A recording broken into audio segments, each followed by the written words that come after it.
Hello दोस्तों, अगर आप एसएससी जीडी 2026 का एग्ज़ाम देने वाले हैं तो ये क्लास आपके लिए बहुत ही महत्वपूर्ण होने वाला है। इस क्लास में हम आपके लिए लेकर के आए हैं टॉप 40 एमसीक्यू, जिसमें कि आपको जीके और जीएस मिलेगा।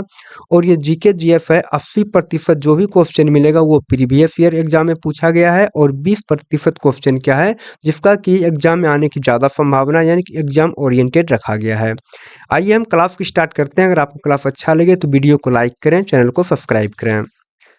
आज का पहला क्वेश्चन बोला गया है, एक अश्व शक्ति बराबर कितना वाट होता है। आपको यहाँ पे बोला गया है कि एक अश्व शक्ति बराबर कितना वाट होता है, तो आप यहाँ पे याद रखेंगे एक अश्व शक्ति बराबर होता है 746 वाट का, यानी कि एक अश्व शक्ति बराबर 746 वाट यहाँ पे होता है। और आप एक बात याद रखेंगे, ये क्लास का जो टाइमिंग होगा वो 10 से 12 मिनट में आपका टोटल 40 एमसीक्यू करवा दिया जाएगा, ताकि आपका ज़्यादा से ज़्यादा टाइम लॉस ना हो, बाकी अदर सब्जेक्ट को आप पढ़ पाएँ। और आपके लिए जो बाकी का जो सेट है, 9 गो सेट जो आपके लिए बना दिए हैं, उसके लिए हम प्लेलिस्ट को बना दिए हैं। आप वहाँ पे जाकर के ढूँढ करके पूरा का पूरा वीडियो आप देख लीजिए। अगर आप तीसों सेट को अच्छी तरह से देख लेते हैं तो फिर आपका एग्ज़ाम में बहुत ही ज़्यादा स्कोर करके आप आएँगे, कोई दिक्कत की बात नहीं होगा। आइए हम दूसरा प्रश्न देखते हैं कि तपेदिक रोग किसके कारण से होती है। आपसे यहाँ पे पूछा गया है कि तपेदिक रोग किसके कारण से होती है, तो आप याद रखेंगे यहाँ पे तपेदिक जो है यानी कि टीबी रोग जो होता है वह बैक्टीरिया के कारण होता है। आपका जो उत्तर है यहाँ पे डी नंबर सही है। अगला प्रश्न, आगे बोला गया है कि रेमन मैग्सेसे पुरस्कार प्राप्त करने वाले प्रथम भारतीय कौन थे। आपसे यहाँ पे पूछा गया है कि रेमन मैग्सेसे पुरस्कार प्राप्त करने वाले प्रथम भारतीय कौन थे, तो आप यहाँ पे बताएंगे विनोबा भावे जो है प्रथम भारतीय है जिसे कि रेमन मैग्सेसे अवार्ड मिला था। अगला प्रश्न आगे है, स्वतंत्रता प्राप्ति के समय भारतीय राष्ट्रीय कांग्रेस का अध्यक्ष कौन थे। आपसे यहाँ पे पूछा गया है कि स्वतंत्रता प्राप्ति के समय पे भारतीय राष्ट्रीय कांग्रेस के अध्यक्ष कौन थे, तो आप याद रखेंगे यहाँ पे जेबी कृपलानी थे। उस टाइम पे जब भारत की को स्वतंत्रता मिला था, उस टाइम पे जेबी कृपलानी था भारतीय राष्ट्रीय कांग्रेस का अध्यक्ष। अगला प्रश्न आगे बोला गया है, वायुमंडलीय दाब किससे मापा जाता है। आपसे यहाँ पे पूछा गया है कि वायुमंडलीय दाब किससे मापा जाता है, तो आप याद रखेंगे यह मापा जाता है बैरोमीटर से वायुमंडलीय दाब। अगला प्रश्न आगे बोला गया है कि 1916 ईस्वी में Akhil Bharatiya home rule league की स्थापना किसने किया था। आपसे यहाँ पे पूछा है कि 1916 ईस्वी में Akhil Bharatiya home rule league की स्थापना किसने किया था, ये आपको बताना है। तो आप याद रखेंगे एनी बेसेंट ने 1916 ईस्वी में Akhil Bharatiya home rule league की स्थापना किया था, एनी बेसेंट ने। अगला प्रश्न आगे है, खजुराहो के मंदिर का निर्माण किस वंश के शासकों ने किया था। आपसे यहाँ पे पूछा गया है कि खजुराहो के मंदिर का निर्माण किस वंश के शासकों ने किया था, तो आप याद रखेंगे चंदेल वंश के शासक ने खजुराहो मंदिर का निर्माण किया था। अगला प्रश्न आगे है, दाची ग्राम अभ्यारण्य किस राज्य में स्थित है। आपसे पूछा गया यहाँ पे कि दाची ग्राम अभ्यारण्य जो है वह है किस राज्य में स्थित है, तो आप यहाँ से याद रखिएगा जम्मू कश्मीर राज्य में स्थित है दाची ग्राम अभ्यारण्य।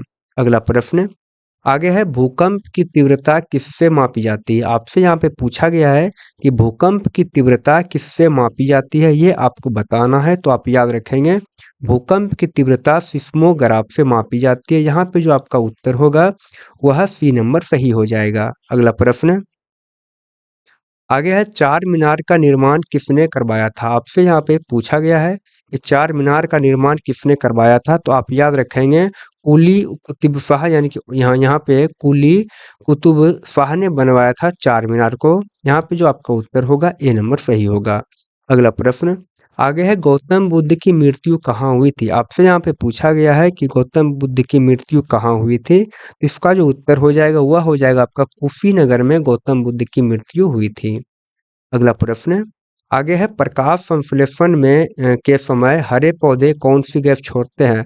आपसे पूछा गया है कि जब प्रकाश संश्लेषण की क्रिया होता है पौधे के द्वारा, उसमें जो है हरा पौधा कौन सा गैस को छोड़ते हैं, ये आपको बताना है। तो आप याद रखेंगे यह जो है ऑक्सीजन गैस को छोड़ते हैं। यहाँ से उत्तर हो जाएगा आपका ऑप्शन नंबर सी। अगला प्रश्न आगे बोला गया है कि कॉस्मॉस किस प्रकार का उपग्रह है। आपसे यहाँ पे पूछा गया है कि कॉस्मॉस जो है वह है किस प्रकार का उपग्रह है, ये आपको बताना है। तो आप याद रखेंगे कि यह है जासूसी उपग्रह। यहाँ से जो आपका उत्तर बनेगा डी नंबर सही होगा। अगला प्रश्न आगे है कावेरी जल विवाद के निपटारे के लिए कावेरी जल न्यायाधिकरण का गठन किस वर्ष हुआ? आपसे यहाँ पे पूछा गया है कि कावेरी जल विवाद के निपटारे के लिए कावेरी जल न्यायाधिकरण का गठन कब हुआ, ये आपको बताना है। तो आप याद रखेंगे 1990 ईस्वी में हुआ था कावेरी जल विवाद का निपटारा के लिए कावेरी जल न्यायाधिकरण का गठन है।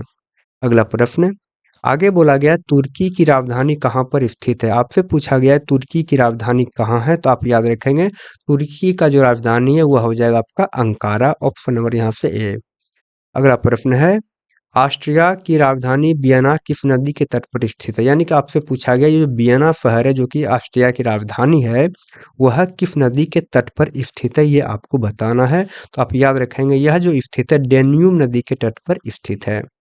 अगला प्रश्न, आगे यहाँ पे बोला गया है कि फोटोग्राफी में फिक्सर के रूप में किसका प्रयोग किया जाता है? यानी कि फिक्सर के रूप में जो है फोटोग्राफी में किसका प्रयोग किया जाता है? तो आप याद रखेंगे यहाँ पे जो प्रयोग किया जाता है सोडियम थायोसल्फेट का प्रयोग किया जाता है किसमें? तो फोटोग्राफी में फिक्सर के रूप में। अगला प्रश्न, आगे है भारत सरकार को सर्वाधिक व्यय किस पर होता है? यानी कि भारत सरकारी का जो खर्च है वो सबसे ज़्यादा खर्च किस पर करता है वो आपको बताना है। तो आप याद रखेंगे उसका जो सबसे ज़्यादा खर्च है पेट्रोलियम के ऊपर होता है। अगला प्रश्न, आगे है लाल किला का निर्माण किसने करवाया था? आपसे यहाँ पे पूछा गया है कि लाल किला का निर्माण किसने करवाया था? तो आप याद रखेंगे यहाँ पे लाल किला का जो निर्माण है वह शाहजहां ने करवाया था। अगला प्रश्न, आगे है निम्न में से एक शहरी सभ्यता थी? आपसे यहाँ पे पूछा गया है कि निम्न में से कौन सा एक शहरी सभ्यता थी? तो आप इसके लिए याद रखेंगे ये जो हड़प्पा सभ्यता थी यह क्या थी? तो यह शहरी सभ्यता थी। अगला प्रश्न, आगे है न्याय की जंजीर किसने स्थापित की थी? आपसे यहाँ पे पूछा गया है कि न्याय की जंजीर किसने स्थापित की थी? तो आप यहाँ पे याद रखेंगे जहांगीर ने स्थापित किया था न्याय की जंजीर, ऑप्शन यहाँ से जो होगा आपका डी नंबर सही होगा। अगला प्रश्न, आगे है चंबल एवं साबरमती नदी प्रणाली से द्विविभाजित है। आपसे यहाँ पे पूछा गया है कि चंबल एवं साबरमती नदी द्विप्रणाली क्या है ये साबरमती नदी प्रणाली से द्विविभाजित है। यानी कि आपसे पूछा गया कि चंबल और साबरमती जो नदी जो है जो द्विविभाजित है वह किस प्रणाली से द्विविभाजित है ये आपको बताना है। तो अरावली पर्वत के कारण ये दोनों क्या है आपस में विभाजित है। अगला प्रश्न, आगे है रुद्र सागर झील कहाँ पर स्थित है? आपसे यहाँ पे पूछा गया है कि रुद्र सागर झील कहाँ पर स्थित है? आपको यहाँ पे बताना है कि यह कहाँ पे स्थित है। यह मध्य प्रदेश में स्थित है रुद्र सागर झील।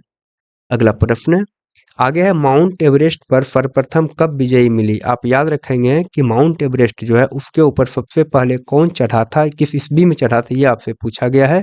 तो आप याद रखेंगे 1953 ईस्वी में पहली बार माउंट एवरेस्ट पर चढ़ा गया था।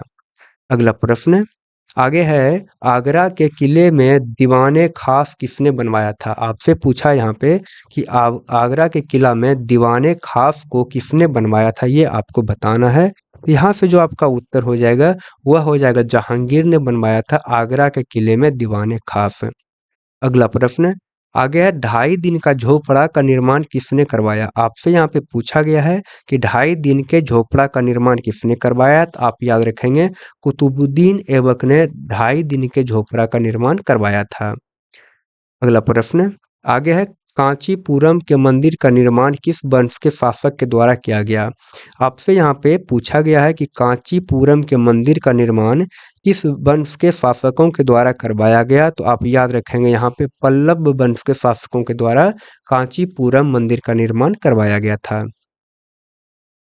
अगला प्रश्न है कि गुरुमुखी लिपि के जन्मदाता कौन है? आपसे यहाँ पे पूछा गया है कि गुरुमुखी लिपि के जन्मदाता कौन है, ये आपको बताना है। तो आप याद रखेंगे गुरु अंगद जो है अंगद, ये क्या है गुरुमुखी लिपि के जन्मदाता हैं। अगला प्रश्न, आगे है तड़ित चालक की खोज किसने किया था? आपसे यहाँ पे पूछा गया है कि तड़ित चालक जो है उसका खोज किसने किया था, ये आपको बताना है। तो आपका जो उत्तर होगा वह हो जाएगा बेंजामिन फ्रैंकलिन, यानी कि बेंजामिन फ्रैंकलिन ने ही तड़ित चालक का खोज किया था। अगला प्रश्न, आगे बोला गया है जामा मस्जिद का निर्माण किसने करवाया था। आपसे यहाँ पे पूछा गया है कि जामा मस्जिद का निर्माण किसने करवाया। यहाँ से आपको बताना होगा कि शाहजहां ने ही जामा मस्जिद का निर्माण करवाया था।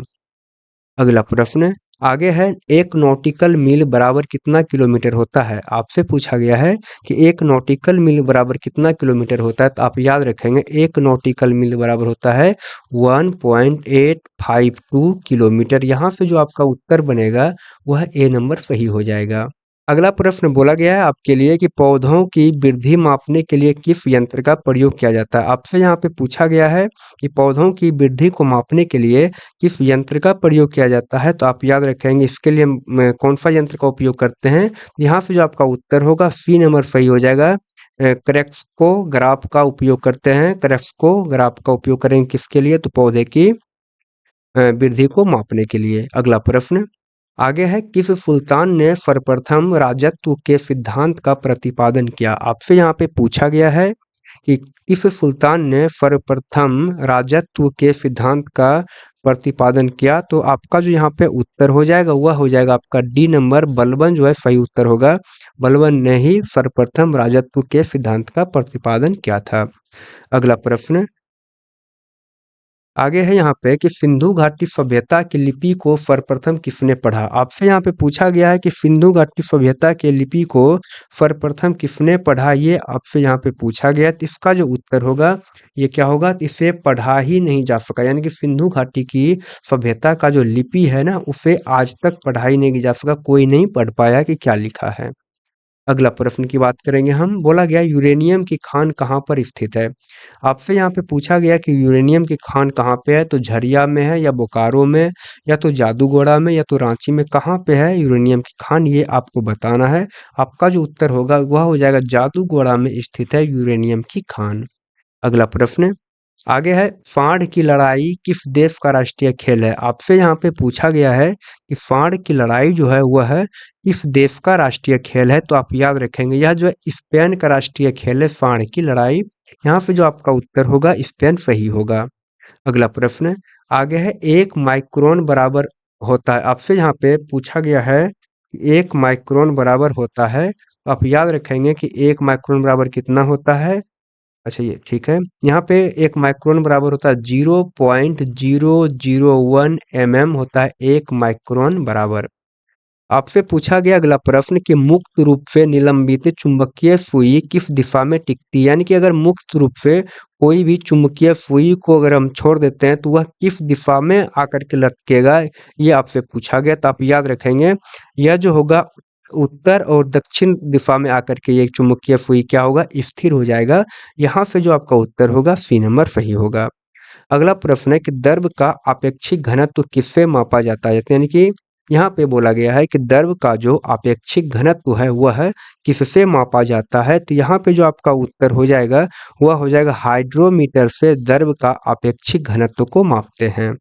अगला प्रश्न आगे बोला गया है यहाँ पे कि लैक्टोमीटर से किसकी शुद्धता मापी जाती है। आपसे यहाँ पे पूछा गया है कि लैक्टोमीटर से किसकी शुद्धता मापी जाती है। तो आप याद रखेंगे दूध की शुद्धता मापी जाती है लैक्टोमीटर से। आप हमें बताएं कि आपको क्लास कैसा लगा। अगर आपको क्लास पसंद आया हो तो आप वीडियो को लाइक करें, चैनल को सब्सक्राइब करें। हम मिलते हैं आपसे अगले क्लास में, तब तक के लिए बाय, थैंक यू।